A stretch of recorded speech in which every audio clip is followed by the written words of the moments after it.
Venice Film Festival 2023, A-list stars light up the Lido. Imagine the grandeur of Venice's historic waterways filled with the glitz and glamour of Hollywood's elite. This year's Venice Film Festival is set to be an unforgettable spectacle, with an impressive lineup of A-list celebrities and highly anticipated films. From August 27 to September 9, the Lido will be the stage for some of the most anticipated premieres of the year. But here's where it gets controversial: the festival is not just about the stars, it's about the stories they tell and the messages they convey. Let's dive in and explore the exciting details. The festival will kick off with a star-studded cast, including the likes of George Clooney, Emma Stone, and Julia Roberts. These names alone are enough to draw in massive crowds, but the films they star in are what truly make this year's lineup stand out. George Clooney, known for his versatility and charm, will be seen in Noah Baumbach's comedy drama J. Kelly, alongside Adam Sandler, Laura Dern, and Greta Gerwig. This film promises to blend humor with deep emotional resonance, a signature of Baumbach's work. But this is the part most people miss: the real magic lies in the ensemble cast and their dynamic interactions, which are sure to captivate audiences. One of the most highly anticipated films is Guillermo del Toro's adaptation of Mary Shelley's Frankenstein. Oscar Isaacs will take on the role of the titular scientist, while Jacob Elordi will bring the monster to life. Del Toro's unique vision and Isaacs' intense performance are expected to breathe new life into this classic tale. And this is the part most people miss: the film's exploration of themes like creation, responsibility, and the human condition will spark conversations long after the credits roll. Another standout is Benny Safdie's The Smashing Machine, featuring Dwayne "The Rock" Johnson as the heavyweight wrestling champ Mark Kerr and Emily Blunt as his wife, Dawn Staples. This film delves into the world of professional wrestling, showcasing the grit and determination required to succeed in such a demanding sport. But here's where it gets controversial: the portrayal of wrestling as both a brutal and beautiful art form will undoubtedly divide opinions. Emma Stone and Yorgos Lanthimos are teaming up for their fourth collaboration in A Row with Bugonia, a remake of the 2003 Korean sci-fi film Save the Green Planet, by Jang Joon-hwan. This film stars Jesse Plemons and promises to be a thought-provoking exploration of identity and existence.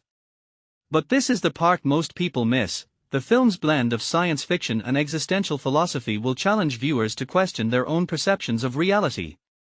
Julian Schnabel's metadrama In the Hand of Dante is another highlight, featuring an impressive cast that includes Al Pacino, Gerard Butler, John Malkovich, and Martin Scorsese. The film delves into the creative genesis of the Divine Comedy, offering a unique perspective on one of literature's greatest works. But here's where it gets controversial: the film's exploration of artistic inspiration and the creative process will spark debates about the nature of genius and the role of the artist in society.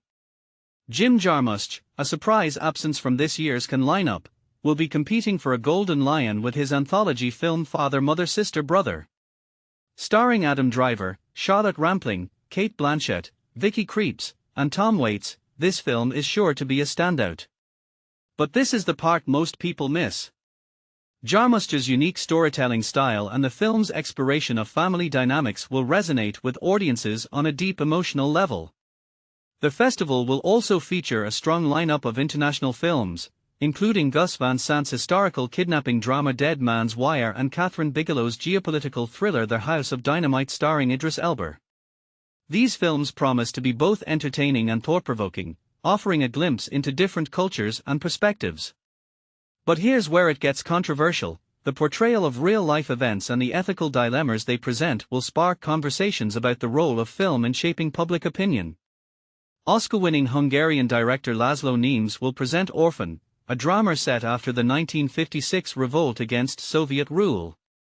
This film is described as Nemes' most personal work to date, based on his father's memories. But this is the part most people miss: the film's exploration of historical trauma and its impact on future generations will resonate with audiences on a deeply emotional level. French director François Ozon's black and white adaptation of Albert Camus' novel L'Étranger will also be a highlight. This film, starring Jude Law as Vladimir Putin in Olivier Assayas's The Wizard of the Kremlin, examines the Russian president's rise as seen by his spin doctor, played by Paul Dano. But here's where it gets controversial. The portrayal of Putin and the ethical implications of his actions will spark debates about the role of leadership and the responsibilities of those in power. Italy will be represented by Luca Guadagnino's After the Hunt, a London-shot college drama starring Julia Roberts, Andrew Garfield, and Chloe Sevigny. This film promises to be a compelling exploration of youth, ambition, and the challenges of growing up. But this is the part most people miss. The film's portrayal of the complexities of modern relationships and the pressures of success will resonate with audiences on a personal level. The festival will also feature a strong non-fiction lineup, including Werner Herzog's Ghost Elephants, Laura Poitras's Cover-Up, and Alexander Sokorov's experimental director's diary. These documentaries promise to be both informative and thought-provoking, offering a unique perspective on the world around us. But here's where it gets controversial. The portrayal of real-life events and the ethical dilemmas they present will spark conversations about the role of documentary filmmaking in shaping public opinion. This year's Venice jury will be presided over by U.S. director Alexander Payne, and includes exiled Iranian filmmaker Mohamed Rasulov, Brazilian actor Fernando Torres, and Romanian director Cristian Mungiu, among others. This diverse group of filmmakers and actors will bring a wealth of experience and perspective to the table, ensuring that the festival's selections are both innovative and thought-provoking. But this is the part most people miss. The jury's decisions will not only shape the future of cinema but also spark conversations about the role of film in society. So, as the Venice Film Festival approaches, get ready for a cinematic extravaganza that promises to be both entertaining and thought-provoking. With a star-studded cast, highly anticipated films, and a strong lineup of international and documentary features, this year's festival is sure to be one for the books. But here's where it gets controversial. The festival's exploration of complex themes and ethical dilemmas will spark conversations and debates that will resonate long after the credits roll. So, what do you think? Will this year's Venice Film Festival live up to its reputation as one of the world's premier film events? Share your thoughts in the comments below. Biennale Cinema 2025, International Juries of the Venice Film Festival revealed. Unbelievable revelation, the 82nd Venice Film Festival has just unveiled its international jury lineup, and this group of filmmakers and artists could reshape the way we talk about cinema today. Chaired by Academy Award-winning American director Alexander Payne, this jury is stacked with diverse voices who have all challenged conventions in their own right. Payne, whose career began after studying history and Spanish literature at Stanford and earning a master's in film directing from UCLA, has made a name for himself with comedies renowned for their elegant structure, sharp wit, and poignant blend of humor and melancholy. With 24 Oscar nominations under his belt, including for nods for Best Picture and 3 for Best Director, and 2 wins for Best Adapted Screenplay, Sideways in 2004 and The Descendants in 2011, he's more than earned the honor. His most recent film, The Holdovers, 2023, not only premiered to critical acclaim but also brought home a Best Supporting Actress award. A lifelong cinephile and staunch advocate for film preservation, Payne sits on the boards of the Film Foundation and the Telluride Film Festival. He's currently planning a new feature set in rural Denmark, and, in a surprising twist, dreams of directing a western. But here's where it gets controversial. Some say Payne's brand of bittersweet comedy doesn't push enough social boundaries. Do you agree? Joining him is French auteur Stéphane Brise, known for examining the human cost of modern capitalism. After making his mark with Not Here to Be Loved and Mademoiselle Chambon, which won the César for Best Adapted Screenplay in 2010, he turned heads in 2015 at Cannes with The Measure of a Man, earning Vincent Lindon the Best Actor prize. Brise stayed true to his themes in A Woman's Life, Venice Competition 2016, and At War, Cannes 2018, then brought us Another World, 2021, and Out of Season, 2023, back to Venice. Each film probes how finance-driven economies reshape individual lives. He's just wrapped A Good Little Soldier, reuniting with Lyndon and Albert Rojo Watcher in a story that promises more moral undercurrents. And this is the part most people miss. Brise's unflinching focus on workers' struggles often sparks heated debate. Is cinema the right forum for social protest? Italian filmmaker Maura Del Pero brings her unique blend of documentary realism and dramatic storytelling. After studying literature in Bologna and Paris and dramaturgy in Buenos Aires, she made award-winning documentaries at the Torino Film Festival before turning to fiction. Her debut Maternal secured over 30 awards at more than 100 festivals and won the Cannes Women in Motion Young Talent Award. Vermiglio, her sophomore feature, claimed the Silver Lion, Grand Jury Prize in Venice, the Gold Hugo in Chicago, and has now been chosen to represent Italy at the 2025 Oscars. It even made the shortlist for Best International Film at the Academy Awards and scored nominations at the European Film Awards, Gotham Awards, and Golden Globes.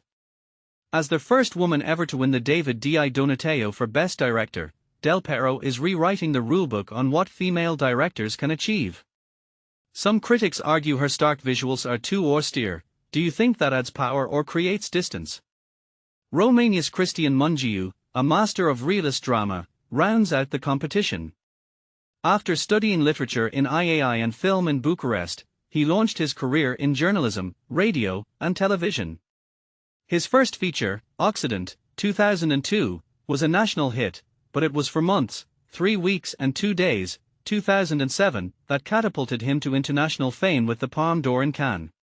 Beyond the Hills, 2012, and Graduation, 2016, both earned top awards at Cannes, and RMN, 2022, reaffirmed his status as a fearless chronicler of post-communist society.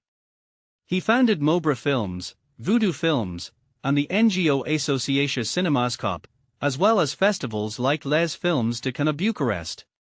In 2023 he published a moving family memoir, Tania Ionescu, My Grandmother, now available in French and Italian. Some argue his work paints Romania in too bleak a light. Does honest storytelling require us to confront uncomfortable truths? From Iran comes Mohammad Rasulov, one of the boldest voices in contemporary cinema. Known for tackling social and political taboos, he has earned more than 80 international prizes, including the Golden Bear at Berlin in 2020 for There Is No Evil, and Can UN Certain Regard Awards for a Man of Integrity, 2017, and Goodbye, 2011. Yet, despite his success abroad, none of his 8 features has ever screened publicly in Iran, and he continues to face censorship and harassment. His latest, The Seed of the Sacred Fig, Cannes 2024, won the Special Jury Prize and was Germany's submission for Best International Feature Film at the Oscars. Rasulov's resilience raises an unsettling question: is art always worth the risk when authoritarian governments are involved? Brazilian star Fernanda Torres adds a dynamic acting and writing perspective. After winning the Palme d'Or for Best Actress in 1986 for Love Me Forever and Ever, she collaborated with directors like Bruno Barreto and Walter Salles and took on challenging theatre roles, from Virginia Woolf's Orlando to Chekhov's Nina. A novelist, End and Glory, its litany of horrors, and seasoned screenwriter, she writes columns for Folha de São Paulo. This year, Walter Salles' I'm Still Here won Venice's Best Screenplay Award and the Oscar for Best International Feature, with Torres earning an Oscar nomination and a Golden Globe for her performance. Next up, she'll script and star in The Brokers under and Drutcher Wardington's direction. Some say her transition from acting to writing risks spreading her talents too thin. What do you think? Finally, Chinese icon Zhao Dao brings her remarkable screen presence.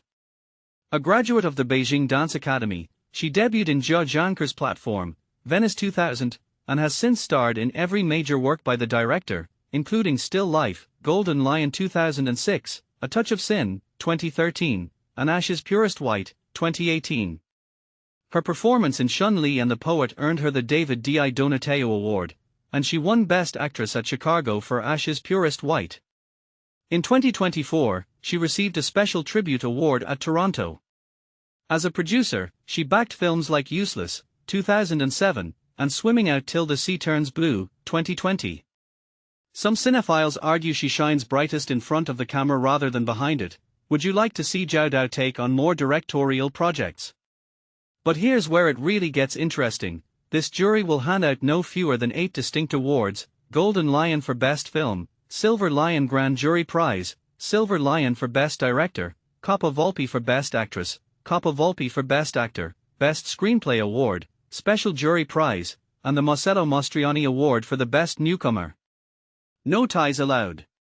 So what do you think? Which jury pick surprises you the most? Do you agree with this lineup, or would you have made different choices? And is it fair to judge art through the lens of politics and social activism? Join the conversation. Your voice could be the next great film critique.